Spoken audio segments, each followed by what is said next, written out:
the magical moment of conducting, which is you go onto a stage, there's an orchestra sitting, they're all, you know, warming up and doing stuff.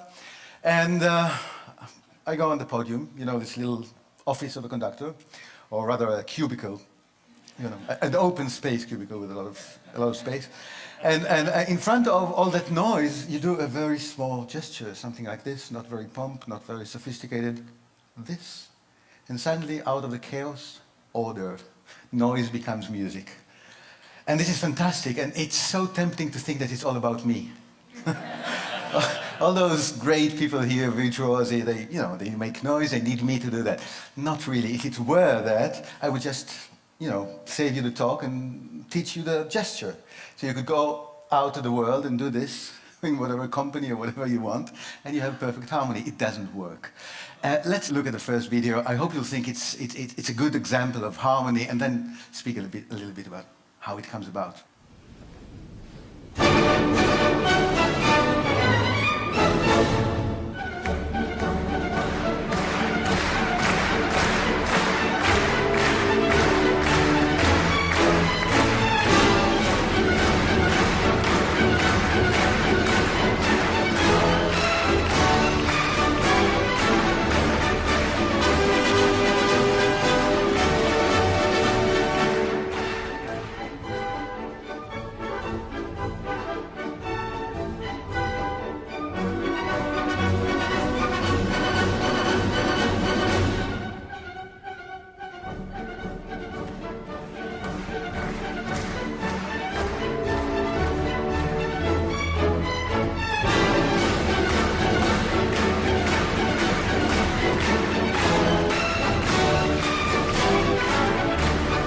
Was that nice? So if that was a sort of a success, now who should we thank for the success? I mean, obviously the orchestra musicians playing beautifully, the Vienna Philharmonic Orchestra. They don't often even look at the conductor. And then you have the clapping audience, yeah, actually taking part in doing the music. You know, Viennese audiences usually don't interfere the music. Yeah? This is the closest to an oriental belly dancing feast that you ever get in Vienna. Yeah? Unlike, for example, in Israel, where audiences cough all the time. Yeah? You know, Arthur Rubinstein, the pianist, used to say that anywhere in the world, people that have the flu, they go to a doctor. In Tel Aviv, they come to my concerts. So that's a sort of a tradition. But Viennese audiences do not do that. But here they go out of the regular, just to be part of that, to become part of the orchestra, and that's great. You know, audiences like you, yeah, make the event. But what about the conductor? What can you say the conductor was doing, actually? Yeah, he was happy, and I often show this, you know, to senior management. People get annoyed. You come to work. How come you're so happy? Something must be wrong there, yeah? But he's spreading happiness. And I think the happiness, the important thing is this happiness does not come from only his own story and his joy of the music. The joy is about enabling other people's stories to be heard at the same time. You have the story of the orchestra as a professional body. You have the story of the audience as a community. Yeah? You have the stories of the individuals in the orchestra and in the audience. And then you have other stories, unseen. People who built this wonderful concert hall. Yeah? People who made those, you know, Stradivarius, Amati, all those beautiful instruments. And all those stories are being heard at the same time. This is the true experience of a live concert. That's a reason to go out of home. Yeah? But not all conductors do just that. Let's see somebody else, a great conductor, Riccardo Muti, please.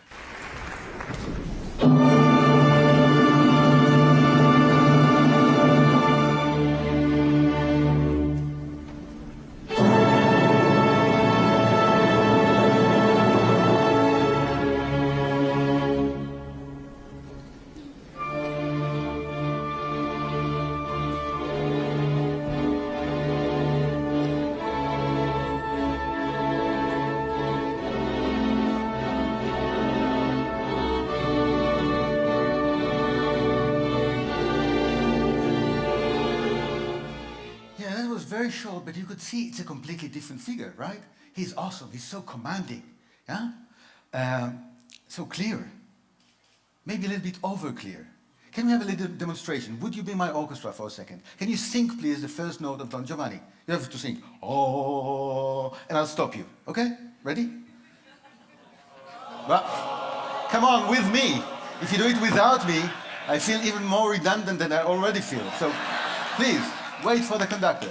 Now, look at me, and I stop you. Let's go.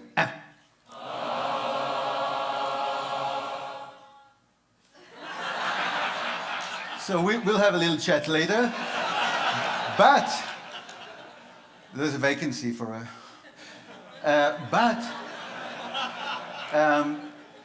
you could see that you could stop an orchestra with a finger. Now what does Riccardo Muti do? He does something like this. Oh. And then sort of... So not only the instruction is clear, but also the sanction. What will happen if you don't do what I tell you to do? So, does it work? Yes, it works. To a certain point. When Muti is asked, why do you conduct like this? He says, I'm responsible. Responsible in front of him.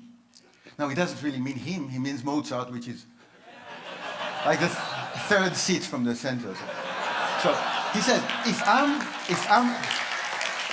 I'm responsible for Mozart, this is going to be the only story to be told. It's Mozart as I, Riccardo Muti, understand it.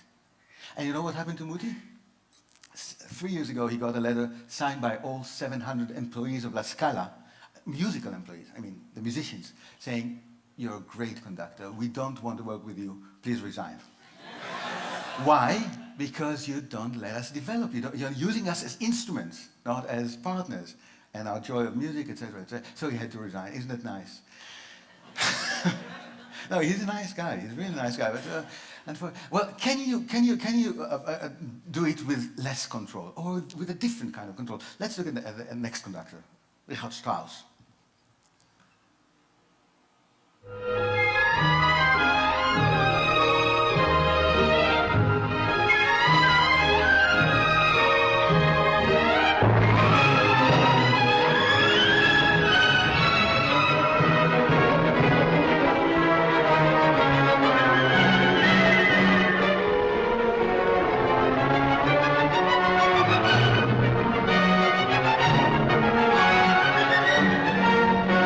I'm afraid you'll get the feeling that I really, picked up on him because he's old, And, it's not true. When he was a young man, about 30, he wrote what he called the 10 Commandments for conductors.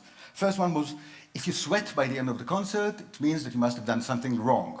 That's the first one. The fourth one you like better. It says, never look at the trombones. It only encourages them.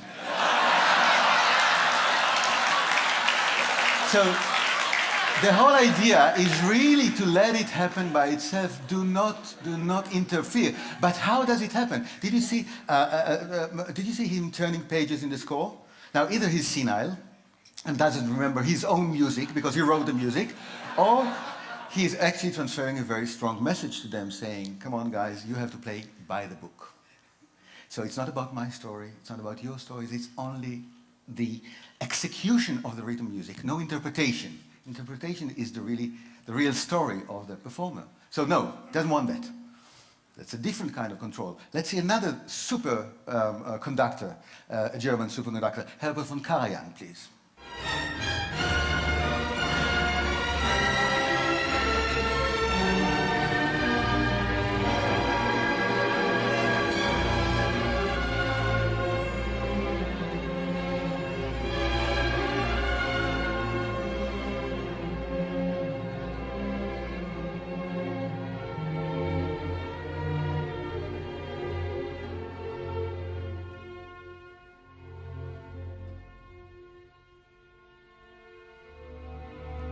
What's different?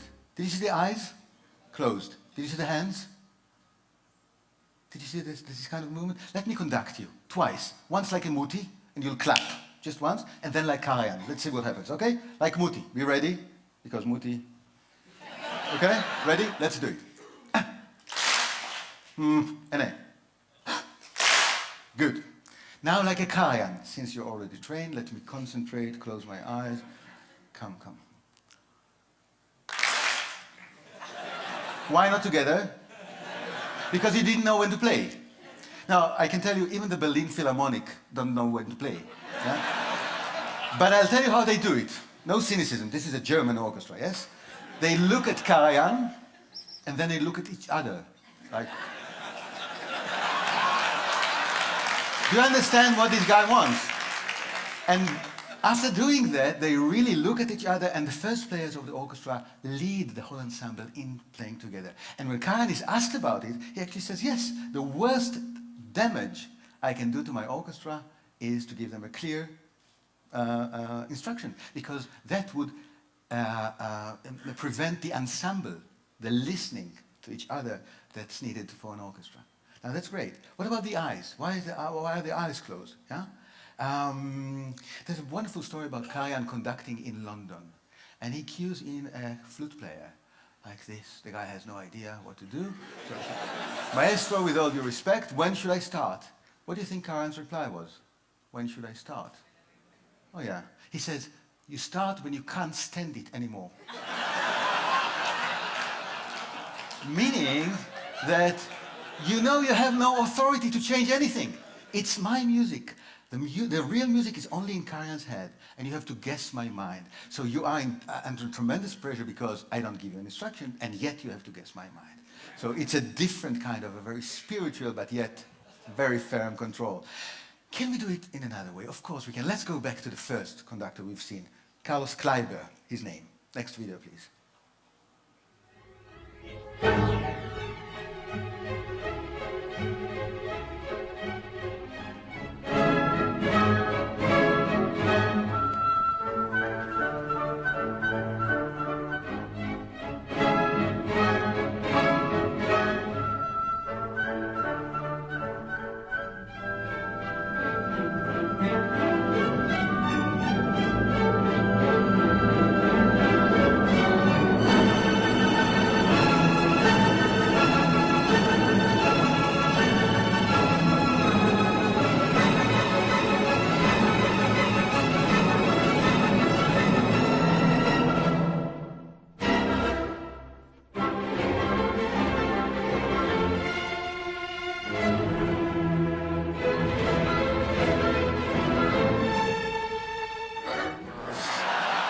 Yeah.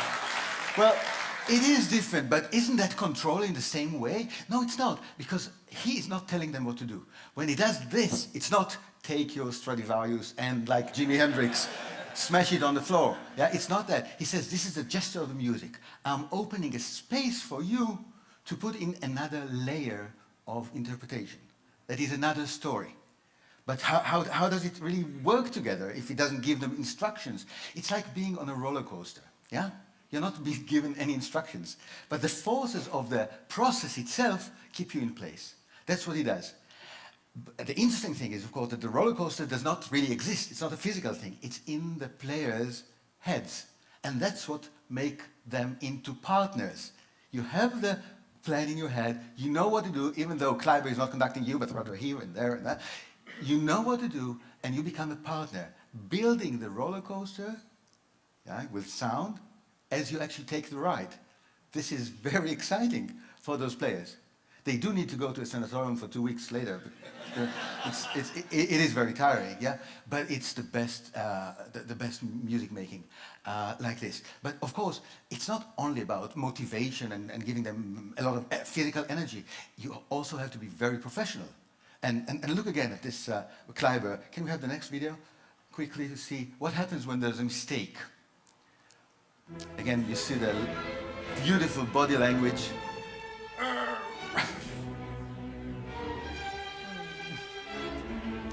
And now there's a trumpet player who does something not exactly the way it should be done. Go on with the video.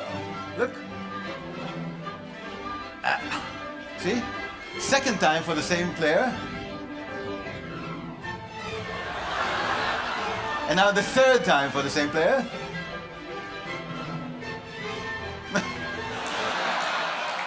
Wait for me after the concert. I have a short notice to give you. You know, when it's needed, the authority is there. It's very important. But authority is not enough to make people your partners. Let's see the next video, please. See what happens here. You might be surprised having seen Kleiber as such a hyperactive guy. He's conducting Mozart. The whole orchestra is playing. Now something else. Huh.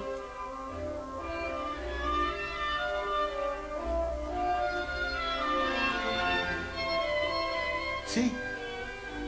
He is there 100%, but not commanding, not telling what to do, rather enjoying what the soloist is doing. Another solo now. See what you can pick up from this.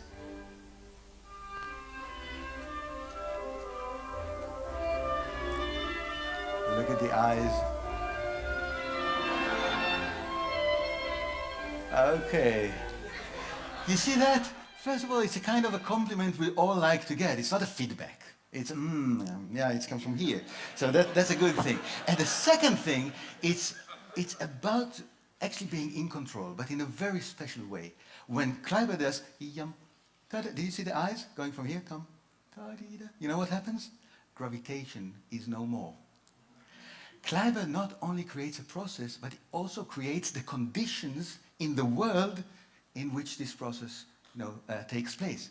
So again, the oboe player is completely autonomous and therefore happy and proud of his work and creative and all that. And the level in which Kleiber is in control is a different level. So control is no longer a zero-sum game. You have this control, you have this control, and only put together in partnership brings about the best music. So Kleiber is about process, Kleiber is about conditions in the world, but you need to have process and content to create a meaning. Lenny Bernstein, my own personal maestro, since he was my great teacher, Lenny Bernstein always started from the meaning. Look at that, please.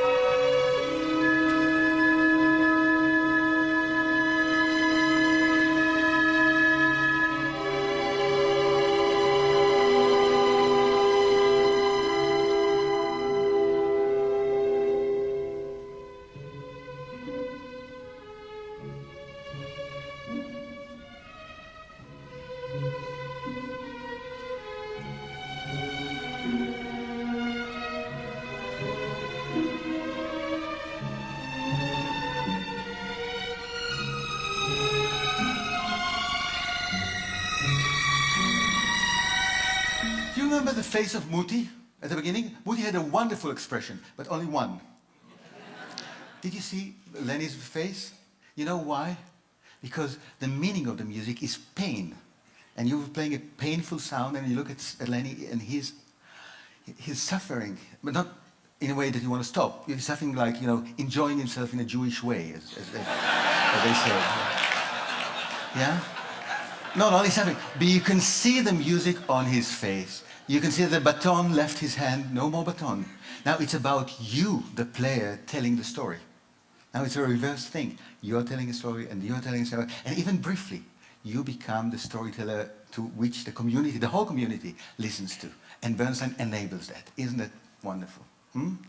Now, if you're doing all the things we talked about together, and maybe some others, you can get to this wonderful point of doing without doing. And for the last video, I think this is simply the best title. My friend Peter says, if you love something, give it away. So, please.